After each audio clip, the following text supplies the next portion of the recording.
जय भोले की हर हर महादेव बम बम भोले। आज मैं श्री शिव महापुराण रुद्र संहिता का 15वां अध्याय सुना रही हूँ। कैलाश और बैकुंठ आदि की उत्पत्ति सुनिए। नारद जी बोले, हे पितामह, इसके अनंतर और भी जो कुछ चरित्र हो वह और सृष्टि का प्रकार सुनाने की कृपा करें। ब्रह्मा जी बोले, जब सनातन शिव जी अंतर ध्यान हो गए तब मैं और विष्णु जी अत्यंत सुख को प्राप्त हुए। मैंने हंस का और विष्णु ने वारह का रूप धारण कर सृष्टि के लिए लोगों के रचने का विचार किया। नारद जी ने पूछा कि आप दोनों ने अपने वास्तविक रूपों को छोड़कर वारह और हंस का रूप क्यों धारण किया? ब्रह्मा जी बोले, हे नारद, हंस की ऊपर जाने की गति निश्चल होती है और सतु अस्तु में विभाग में उसे शीर नीर जैसी ज्ञान करने की बुद्धि होती है। हंस ज्ञान और अज्ञान के तत्व का निर्णय करने में समर्थ है। इसी कारण मैंने हंस का रूप धारण किया था। विष्णु ने वारह का रूप धारण किया कि इस वारह रूप से भव कल्याण करूं। उसी दिन से यह 12 कल्प नाम से प्रसिद्ध हुआ। हे नारद, अब तुम सृष्टि रचना की विधि सुनो। जब शिव जी अंतर ध्यान हो गए तब मुझे और विष्णु जी को ज्ञान प्राप्त हुआ। जब मेरा मन सृष्टि रचना में लग गया तब विष्णु जी अंतर ध्यान हो गए। तत्पश्चात जब मैंने सृष्टि रचना की कामना से शिव और विष्णु का स्मरण कर पहले जल का निर्माण किया। उस जल में एक अंजलि जल डालकर 24 तत्व वाला एक अखंड प्रकट किया, जो विराट होने से मुझे बड़ा संशय हुआ और उसके लिए मैंने 12 वर्ष का एक कठिन तप किया। इस तप में मैंने केवल विष्णु जी का ही ध्यान किया। तब विष्णु जी प्रकट होकर मेरे अंशों को स्पर्श करते हुए बोले, हे ब्रह्मा, मैं तुम पर बहुत प्रसन्न हूँ। अतः जो तुम्हारी इच्छा हो वही वर मुझसे मांग लो। तब मैंने कहा, हे भगवान, शिव जी ने मुझे आपके ही लिए आश्रित किया है। अतः यह जो 24 महादेव जी हंसने लगे और बोले ही नहीं, मैं ऐसी शोभनीय सृष्टि करूंगा जो कि कर्मवश दुख के सागर में ही पड़े, क्योंकि मैं तो दुखियों का उद्धारक हूँ और उनको गुरु मूर्ति के द्वारा भली प्रकार ज्ञान प्राप्त कराता हूँ। अतः दुख रूप वाली प्रजा का निर्णय आप ही कीजिए। मेरी आज्ञा से तुम्हें माया की बाधा न होगी। ऐसा कहते हुए नील लोहित भगवान शंकर अंतर ध्यान हो गए। 15वां अध्याय समाप्तम। 16वां अध्याय सृष्टि की उत्पत्ति। ब्रह्मा जी बोले, नारद, शब्द आदि पंचभूतों द्वारा पंचकरण करके उनके स्थूल आकाश, वायु, अग्नि, जल और पृथ्वी, पर्वत, समुद्र, वृक्ष आदि और कला आदि से युग प्रांत कालों की भी मैंने रचना की तथा और भी सृष्टि के बहुत से पदार्थों को मैंने रचा। परंतु जब इससे भी मुझे संतोष नहीं हुआ तो मैंने अम्बा सहित शिव जी का ध्यान करके सृष्टि के अन्य पदार्थों की रचना की और अपने नेत्रों से मरीच को, हृदय से भृंगु को, सिर से अंगिरा को, कान से मुनिश्रेष्ठ पुलह को, उदान से पुलस्त को, समान से वशिष्ठ को, अपान से क्रुतु को, कानों से अत्रि को, प्राण से दक्ष को और गोदी से तुम नारद को तथा अपनी छाया से करदम मुनि को प्रकट किया। साथ ही सब साधनाओं के साधन धर्म को भी मैंने अपने संकल्प से उत्पन्न किया, तब मैं कृतार्थ हुआ। तत्पश्चात मैंने अपना देह 2 रूपों में किया। मैं आधे देह से पुरुष हुआ, जिसमें पुरुष रूप से परम साधक स्वयंभू मनु और नारी रूप से सतरूपा नाव वाली योगिन एवं परम तपस्विनी वह स्त्री हुई कि जिस परम सुंदरी को ग्रहण कर मनु ने विवाह की अवधि से मैथुन द्वारा सृष्टि को उत्पन्न किया। तब उन मनु जी ने प्रियव्रत और उत्तानपाद नामक 2 पुत्र तथा आकुति, देवहूति और परशुति नामक 3 कन्याएं उत्पन्न की। फिर आकुति को रुचि नामक मुनि को और देवहूति को कर्दम मुनि को दे दिया तथा उत्तानपाद की छोटी बहन परशुति को दक्ष प्रजापति को दिया, जिनकी संतानों से चराचर जगत भर गया। तत्पश्चात वह तत्वों वाला अखंड पुण्य विराट हो गया, परंतु उनमें चेतना दिखाई नहीं देती है। इसको आप चैतन्य कर दीजिए।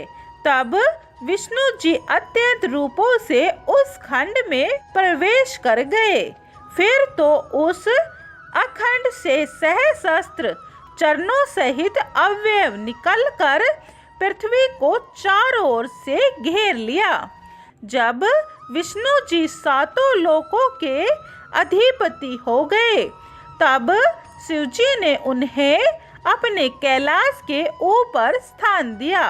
कैलाश वह स्थान है जिसका कभी भी नाश नहीं होता।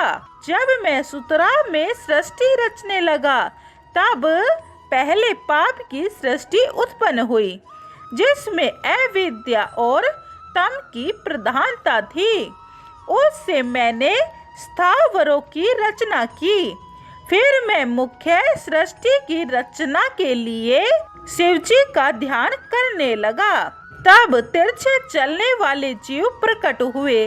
जब इनसे भी मुझे संतोष न हुआ, तब मैंने सात्विकी सृष्टि की रचना की, परंतु जब इससे भी कार्य साधन न हुआ, तब मैंने शिव जी की आज्ञा से रजोगुण वाले मनुष्य की सृष्टि की। इस प्रकार की सृष्टि उत्पन्न हो गई। तब मैंने स्वर्गों की रचना का विचार किया। तब महत सर्ग, सूक्ष्म भौतिक सर्ग और तीसरा वैकारिक सर्ग उत्पन्न हुआ। फिर वैकारिक सर्ग से 8 प्रकार की प्रकृति सृष्टि उत्पन्न हुई, और जब ऐसी प्रकृति हुई, तब 9वां कुमार स्वर्ग हुआ, जिसका वर्णन करना कठिन है। फिर उपयोगी द्विजात्मक स्वर्ग हुआ, जिससे सनकादिकों का महान कुमार स्वर्ग हुआ। ये वे सनकादिक मेरे ऐसे मानस पुत्र हुए कि जिनमें महान वैराग्य उत्पन्न था। जब मैंने उनसे सृष्टि रचने को कहा, तो मेरे नेत्र से आंसू की बूंदें टपकने लगी। तब विष्णु जी ने आकर मुझे समझाया कि शिव जी का तप करो, जिससे कल्याण हो। तब मैंने बड़ा ही घोर तप किया, जिससे मेरी बोह और नासिका के मध्य से त्रिमूर्ति अर्धनारीश्वर महेश्वर, अपने पूर्ण अंश से सबके ईश्वर, अजन्मा तेज की राशि, साक्षात उमा के पति, सर्वज्ञ, सबके कर्ता, नील लोहित नाव वाले शिव जी प्रकट हुए। तब उन्हें देखकर मैं प्रसन्न होते हुए बोला, हे देवेश, अब आप जन्म मरण वाली प्रजाओं की रचना कीजिए।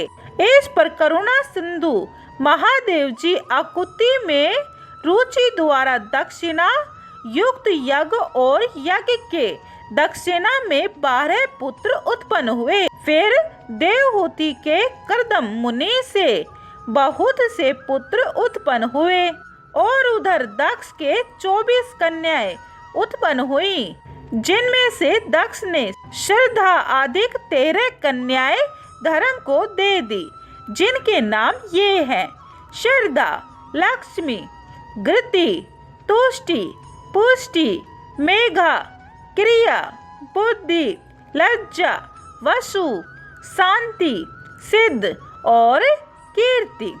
फिर इनसे छोटी 11 कन्याएं ख्याति, सतपुत, स्मृति, प्रीति, क्षमा, संति, अनुरूपा, ऊर्जा, स्वाहा और सुवाधा को क्रमशः भृंगु, भाव, मारीचि, अंगिरा मुनि, पुलस्त, पुलह, क्रतु, अत्रि, वशिष्ठ, वाहिन और पितृ इनको दे दिया, जिनकी संतानों से त्रिलोकी भर गई।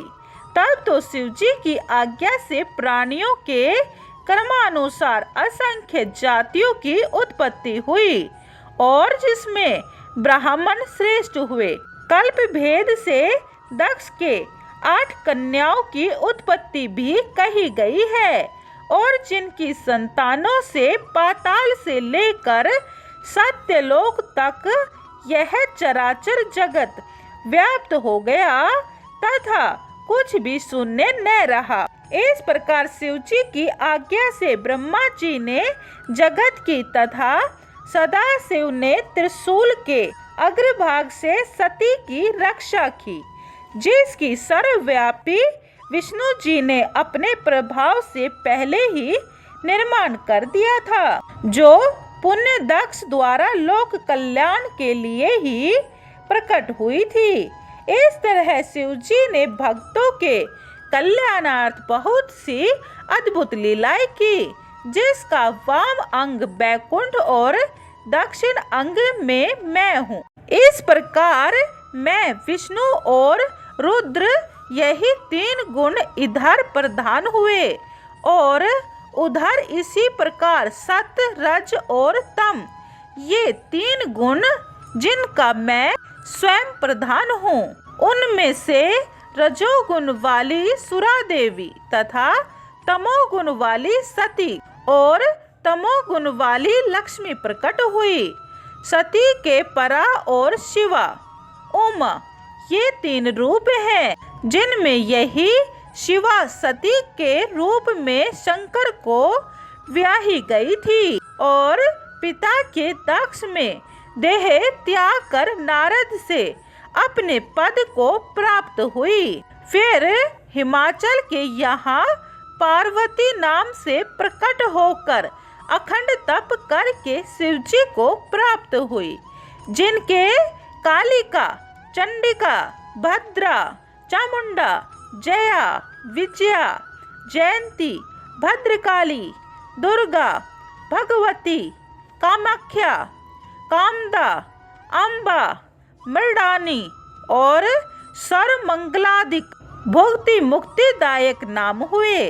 फिर तो इन तीनों गुणमय देवी और तीनों गुणमय देवताओं ने मिलकर संसार की अनेकों प्रकार की उत्तम रचना की। 16वां अध्याय समाप्तम। जय भोले की हर हर महादेव, बम बम भोले। 17वां अध्याय अगली वीडियो में सुने। जय भोले की हर हर महादेव, बम बम भोले। अगर आपको हमारी वीडियो पसंद आई हो तो लाइक, शेयर और सब्सक्राइब जरूर करें, इससे आपका भी धर्म लगेगा।